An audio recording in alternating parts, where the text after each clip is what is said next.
आकाशवाणी लखनऊ से प्रस्तुत हैं प्रादेशिक समाचार।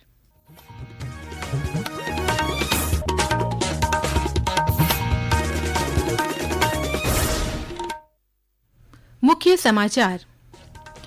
प्रधानमंत्री नरेंद्र मोदी ने पीएम किसान सम्मान निधि की 18वीं किस्त की जारी। प्रदेश के 2 करोड़ 25 लाख से अधिक किसान हुए लाभान्वित।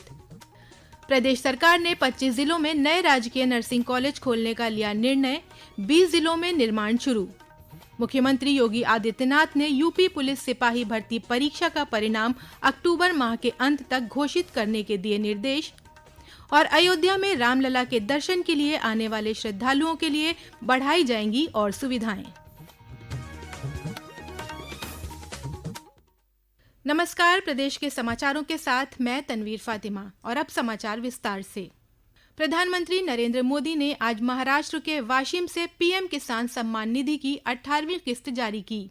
इस अवसर पर उन्होंने कहा कि देश भर में 9 करोड़ 4 लाख से अधिक किसानों को 20,000 करोड़ रुपए से अधिक की राशि का प्रत्यक्ष वित्तीय लाभ मिला है।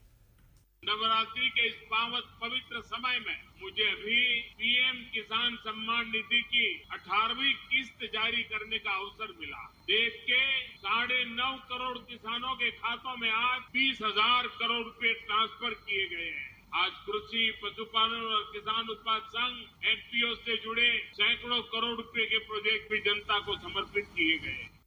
आज जारी की गई किसान सम्मान निधि से उत्तर प्रदेश के 2 करोड़ 25 लाख से अधिक किसान भी लाभान्वित हुए हैं। प्रदेश के किसानों के खाते में 4,985 करोड़ रुपए से अधिक की वित्तीय सहायता पहुंची है। मुख्यमंत्री योगी आदित्यनाथ ने सोशल मीडिया पर किसान सम्मान निधि की किस्त जारी करने के लिए प्रधानमंत्री नरेंद्र मोदी के प्रति आभार जताया। इस अवसर पर प्रदेश भर में विभिन्न कार्यक्रम आयोजित किए गए। वाराणसी में प्रदेश के श्रम एवं सेवायोजन मंत्री अनिल राजभर ने किसान सम्मान निधि प्राप्त करने वाले जनपद के 2,12,642 किसानों को बधाई दी। इस मौके पर तिलहनी फसलों को बढ़ावा देने के लिए कृषकों को सरसों के बीज की मिनी किट का निशुल्क वितरण किया गया। उधर कुशीनगर में 4,79,000 किसानों को किसान सम्मान निधि प्राप्त हुई। इस योजना के तहत कानपुर देहात के 3,46,817 किसानों के खाते में 904 करोड़ रुपए से अधिक की धनराशि भेजी गई। किसान दुर्गेश मिश्रा ने प्रधानमंत्री को धन्यवाद देते हुए कहा कि इससे किसानों को फसल बुआई में लाभ मिलता है। किसान सम्मान निधि हमको मिलती है, उससे हमारी आय दोगुनी हो चुकी है और हमारा जो जीवन यापन है वो भी बहुत अच्छा हो चुका है पहले की अपेक्षा। जो पिछले की सरकारें रही हैं उन्होंने ऐसा ध्यान नहीं दिया है। अब जो सरकार है उससे बहुत हद तक परिवर्तन आया है और किसानों के हित में सारे काम दिखाई दे रहे हो रहे हैं। प्रदेश सरकार ने स्वास्थ्य सेवाओं में आवश्यक कार्यबल तैयार करने के लिए 25 जिलों में नए राजकीय नर्सिंग कॉलेज खोलने का निर्णय लिया है। 20 जिलों में नए राजकीय नर्सिंग कॉलेजों का निर्माण कार्य प्रारंभ हो चुका है, जबकि 5 जिलों में निर्माण कार्य की स्वीकृति प्रदान कर दी गई है।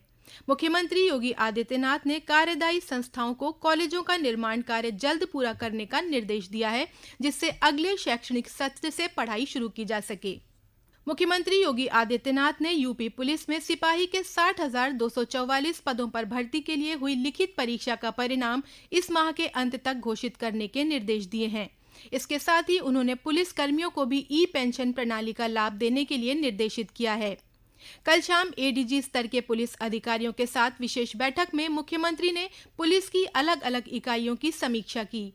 इस दौरान उन्होंने रेलवे ट्रैक पर हाल के दिनों में सामने आई अवरोध की घटनाओं को चिंताजनक बताते हुए पुलिस इंटेलिजेंस को और बेहतर करने के निर्देश दिए। केंद्रीय मंत्रिमंडल ने प्रधानमंत्री नरेंद्र मोदी की अध्यक्षता में प्राकृत भाषा को शास्त्रीय भाषा का दर्जा प्रदान करने का ऐतिहासिक निर्णय लिया है। इस फैसले के तहत प्राकृत के साथ मराठी, पाली, असमिया और बांग्ला भाषाओं को भी शास्त्रीय भाषा का दर्जा दिया गया है।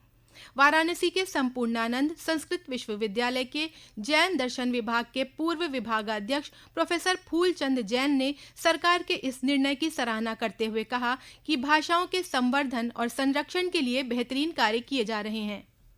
अभी भारत सरकार ने जो प्राकृत भाषा के लिए क्लासिकल लैंग्वेज यानी शास्त्रीय भाषा घोषित किया है, वो एक बहुत महत्वपूर्ण कदम है प्राकृत भाषा के विकास के लिए, क्योंकि प्राकृत भाषा एक अपने समय में सबसे प्राचीन काल में जनभाषा रही है। अशोक के लगभग 2000 के आसपास शिलालेख मिलते हैं। उन्होंने जो आदेश लिखाए थे वो प्राकृत भाषा और ब्राह्मी लिपि में लिखाए थे। तो इससे प्रमाणित होता है कि यह जनभाषा रही है और इसका बहुत विशाल साहित्य है इस समय उपलब्ध है।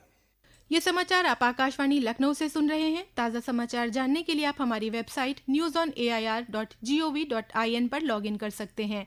इसके साथ ही आप प्रादेशिक समाचारों का ये बुलेटिन हमारे YouTube channel news on AIR Lucknow पर भी सुन सकते हैं। केंद्रीय वाणिज्य एवं उद्योग राज्य मंत्री जितिन प्रसाद आज पीलीभीत जिले के पंडित राजेंद्र प्रसाद स्मारक फार्मेसी कॉलेज में आयोजित दीक्षांत और प्रतिभा सम्मान समारोह में शामिल हुए। इस अवसर पर उन्होंने मेधावियों को सम्मानित किया। इसके बाद राज्य मंत्री जितिन प्रसाद ने पूरनपुर विकासखंड के गांवों में नुक्कड़ सभाएं कर जनता की समस्याएं सुनी और उनका निराकरण करने के निर्देश अधिकारियों को दिए। प्रदेश सरकार द्वारा चलाए जा रहे मिशन शक्ति अभियान के 5वें चरण के तहत आज विभिन्न जनपदों में छात्राओं को एक दिन के लिए जिलाधिकारी और अधिकारी बनाया गया। इसी क्रम में श्रावस्ती में 12वीं की छात्रा रश्मि कसौंधन एक दिन की जिलाधिकारी बनी। वहीं जौनपुर में यूपी बोर्ड के वर्ष 2023-24 बैच की इंटर की टॉपर छात्रा सेजल गुप्ता ने और मऊ में सृष्टि सिंह ने एक दिन का जिलाधिकारी बनकर लोगों की समस्याएं सुनी। अमरोहा में छात्रा हिमाद्री सैनी को जिलाधिकारी और आराध्या यादव को पुलिस अधीक्षक बनाया गया। इस दौरान उन्होंने फरियादियों की शिकायतें सुनी।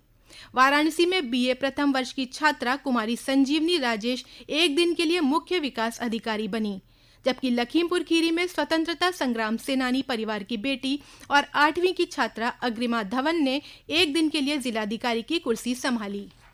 अयोध्या के श्री राम मंदिर में रामलला का दर्शन करने आने वाले श्रद्धालुओं के लिए और सुविधाएं बढ़ाई जाएंगी। राम मंदिर निर्माण समिति के चेयरमैन नृपेंद्र मिश्रा ने समिति की बैठक में लिए गए निर्णयों की जानकारी देते हुए ये बताया कि दर्शन करने के बाद मंदिर से सुग्रीव किले तक एग्जिट मार्ग को अब स्थायी तौर पर विकसित किया जाएगा। इसके अलावा राम मंदिर के निकट ही जूते की रैक भी बनाई जाएगी। टेम्परेरी सुग्रीव किला से लेकर के मंदिर तक और मंदिर से फिर जो बाहर जाने का रास्ता है उसको अस्थायी की बजाय स्थायी रूप से उस पर कैनपी की संरचना की जानी चाहिए। उसकी डिजाइन को कल अंतिम रूप दे दिया गया है। हम लोग एक इस प्रकार का शू रैक बनाने जा रहे हैं जो मंदिर के निकट जहां पुलिस चौकी पुरानी थी वहां पे शू रैक बनेगा, तो अब वहां तक श्रद्धालु जूता पहन के आ सकेंगे। इसका डिजाइन का कल अंतिम रूप दे दिया गया है और यह अगले 6 माह में पूर्ण किया जाएगा। शारदीय नवरात्र के तीसरे दिन आज मां चंद्र घंटा की आराधना की जा रही है। मिर्जापुर के विंध्यवासिनी धाम, कन्नौज के ऐतिहासिक सिद्धपीठ मां फूलमती मंदिर और बलरामपुर के देवीपाटन शक्तिपीठ सहित प्रदेश के सभी दुर्गा मंदिरों में श्रद्धालुओं की भीड़ उमड़ रही है। और जानकारी हमारे बलरामपुर प्रतिनिधि से। शारदीय नवरात्रि के अवसर पर देवीपाटन मंदिर में प्रातः काल से ही श्रद्धालुओं की लाइन दर्शन पूजन हेतु लगी हुई है। पड़ोसी देश नेपाल से भी श्रद्धालुओं का आना जारी है। देवीपाटन शक्तिपीठ के नवरात्रि मेले हेतु पूर्वोत्तर रेलवे द्वारा गोरखपुर गोंडा वाया तुलसीपुर मार्ग पर मेला स्पेशल ट्रेन भी चलाई जा रही है। भारत नेपाल सीमावर्ती क्षेत्र की संवेदनशीलता को देखते हुए जिला प्रशासन व पुलिस प्रशासन सुरक्षा व्यवस्था पर विशेष सतर्कता बरत रहा है। रामकुमार मिश्र, आकाशवाणी समाचार, बलरामपुर। लखनऊ में 42वें ऑल इंडिया केडी सिंह बाबू हॉकी प्रतियोगिता के दूसरे दिन आज उत्तर प्रदेश एकादश ने जबरदस्त खेल का प्रदर्शन करते हुए जीएसटी सेंट्रल चेन्नई को 6-0 से हरा दिया। वहीं एक दूसरे मैच में मुंबई कस्टम ने पंजाब एंड सिंध बैंक को मात दी। मुंबई कस्टम ने 5 गोल किए, जवाब में पंजाब एंड सिंध बैंक की टीम सिर्फ 2 गोल कर सकी। और अंत में मुख्य समाचार एक बार फिर। प्रधानमंत्री नरेंद्र मोदी ने पीएम किसान सम्मान निधि की 18वीं किस्त की जारी। प्रदेश के 2 करोड़ 25 लाख से अधिक किसान हुए लाभान्वित। प्रदेश सरकार ने 25 जिलों में नए राजकीय नर्सिंग कॉलेज खोलने का लिया निर्णय। 20 जिलों में निर्माण शुरू। मुख्यमंत्री योगी आदित्यनाथ ने यूपी पुलिस सिपाही भर्ती परीक्षा का परिणाम अक्टूबर माह के अंत तक घोषित करने के दिए निर्देश। और अयोध्या में रामलला के दर्शन के लिए आने वाले श्रद्धालुओं के लिए बढ़ाई जाएंगी और सुविधाएं। प्रादेशिक समाचारों का ये बुलेटिन यहीं समाप्त होता है। नमस्कार। है।